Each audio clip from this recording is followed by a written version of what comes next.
6 days since the multi-storey apartment building collapsed in George. 40 people still remain unaccounted for. 13 others are in hospital and 13 have died. SABC news reporter Vanessa Poonah is watching the story for us. Let's take you there now. So Vanessa, thank you so much for your time. I understand that you do have a survivor with you there. What is the survivor saying? Yes, good morning to you. And we came through from George, from the site of the building collapse to Mossel Bay this morning. Of course, this is where the Cerf's family reside. Their son, Clinton Cerf, 29-year-old electrician, was on the third floor of that apartment block construction site when, of course, it imploded. This is his first media interview since he was discharged from hospital. And I welcome now Clinton Cerf. Clinton, good morning to you. Let us first start by saying we are very grateful and glad and happy that you are here with us, talking to us this morning. You were explaining to me earlier on what had happened. You had just come back from lunch. Explain to us where you were at the time that the building collapsed. All I remember is in Endo, we were at the third floor, apartment number 7, doing some conduit work. Then we had a problem with some conduit work, and we were just talking about fixing it. And then in that same breath, the building just went down with us.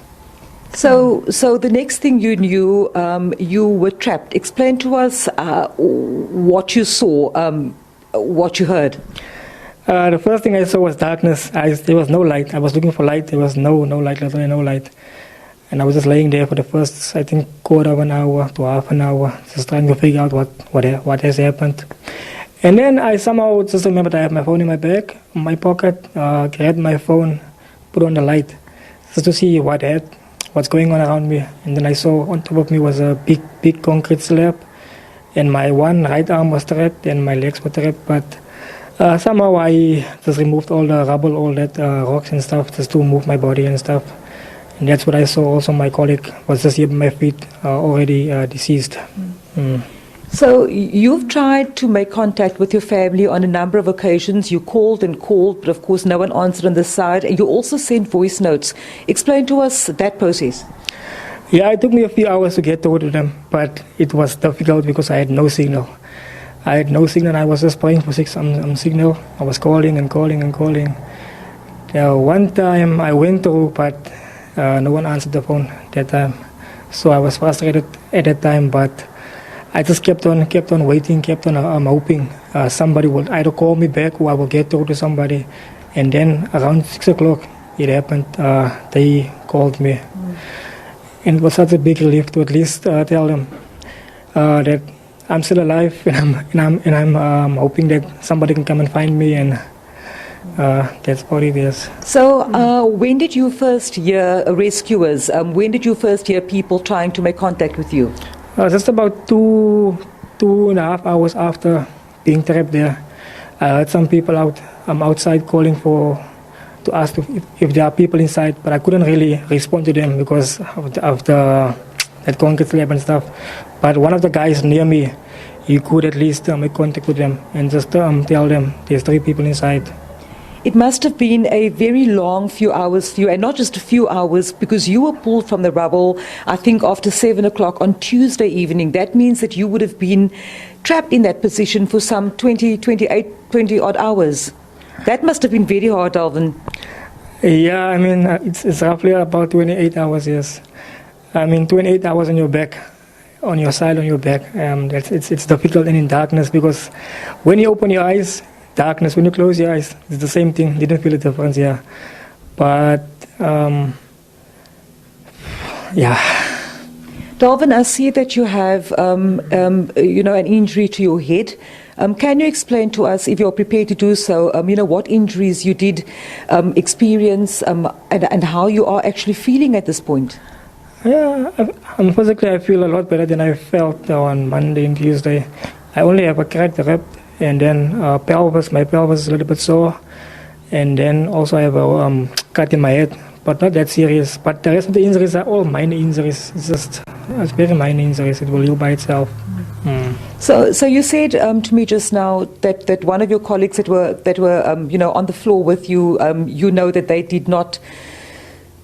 They did not make it, and we do know that the operations at the site is continuing this morning. There are still some 40 people that would have worked with you that are still trapped under the rubble. I mean, at this point in time, if one were to ask you what you're feeling, what your emotions are, what would you say? It's a difficult situation. I mean, some of the people trapped inside, I know them personally. They are my friends, they are my colleagues, and the other people I've worked with for the past 7 months or so. So it's a bitter feeling. I mean, I'm out, but they are still trapped inside. Some of them are alive, some of them are already deceased. But I'm just hoping for the best. I'm just hoping that at least we can find some more live ones. Hopefully all of them, but I know it's a difficult situation, but I'm just hoping for the best. Hoping and praying for the best.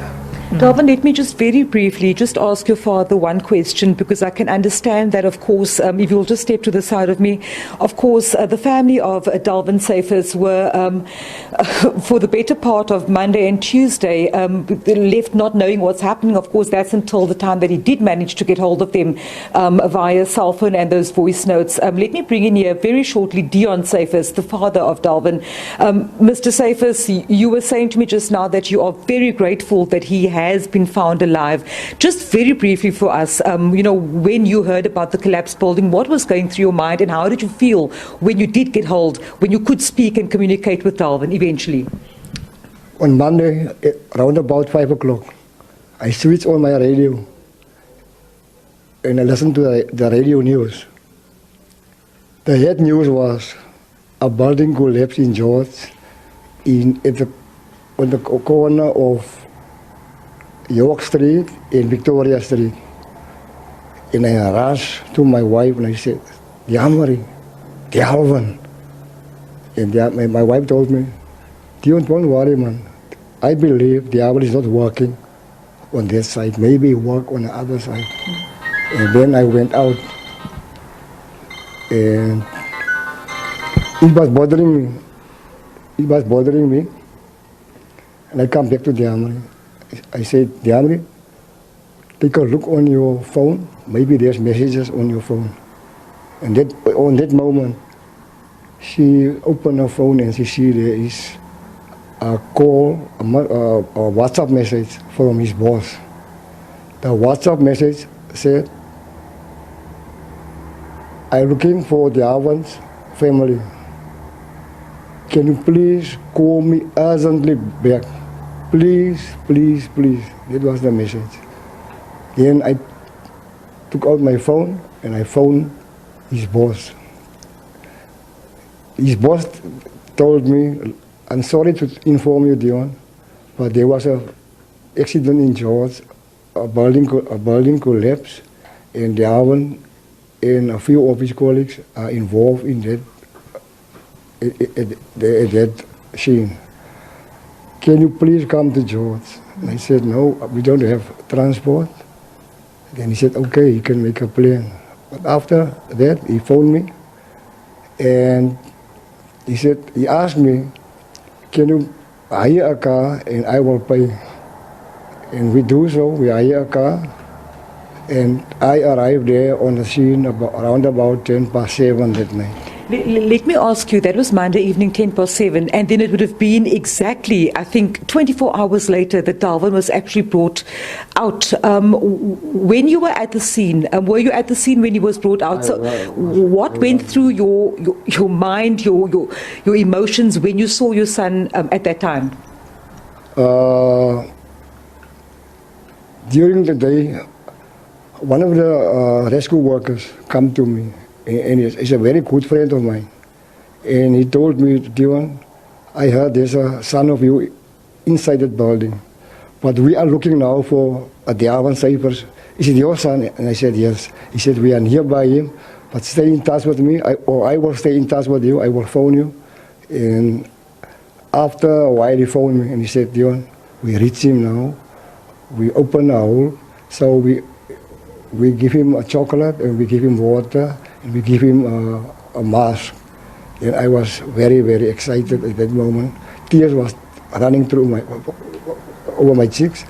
But I was very happy, and I rushed to my wife, and I told my wife, listen, Yamri, they got him, but it's a matter of time to open the hole wider so that they can get him out. But at a later stage, my friend, who is one of the rescue workers, he phoned me, and he said, Dion, you can come nearer now. And I go nearer to the scene, and then all of a sudden they bring him out, and the rescue worker, he shouted at me, Dion, we got him, he's out. And I was so happy. I don't know how to describe it in words, but we was very, very happy at that moment. Mr. Cerf, thank you very much for speaking to us, of course, as well as Dalvin to my right-hand side. Thank you for sharing your story with us, Dalvin. Of course, the situation would remain very, very tragic with those that are still unaccounted for. But, here in Mossel Bay, we have a family, the Cerf's family, who this morning are relieved that their son has been found alive. But of course, as Dalvin said to me a short while ago, it's still very difficult for him to process, because many of his co-workers, many of people that he would have come across working on that site are still unaccounted for this morning, and it's something that he will have to process in the coming weeks and months. But Dalvin Cerf, as well as Mr. Dion Cerf, we thank you very much for your time this morning. Just a story, a heart-wrenching story, a heartwarming story coming to you out of this tragedy which struck the George community. We are speaking to the Cerf's family in Mossel Bay this morning. And Vanessa, of course, well wishes there to Dalvin and the rest of his family. And as you continue to bring us closer to what happened on that fateful day, do we know if Dalvin is receiving any psychosocial assistance at this stage? I've asked him, but let me just pose that question to him again, Dalvin. So the question from our news anchor is that whether you are receiving any... I see you feeling a bit emotional there. If you're ready, if you're okay to carry on with us. If you are receiving any kind of, assistance in terms of counselling, you did mention that someone has made contact with you. Are you okay to go forward with this interview? Yeah, it's fine. I think I can, yeah. Yeah, there was somebody with me on Wednesday morning. She was there. She said if I need any assistance or so, I'm just contact her. So if I feel the need, I will make an effort to contact her. Yeah. You're very emotional at the moment. May I ask why are you feeling so emotional at this moment in time? It's just every time you hear the story about what happened and how it happened, it's very emotional. Especially while I'm here, I'm supposed to be happy and excited, but I'm still sad, because of people are still inside, and it's very difficult to process still. All right, Dalvin, I think we're going to leave it there for now. Of course, as you can see, and I'm not going to go forward or further with this conversation because we don't want to distress Dalvin.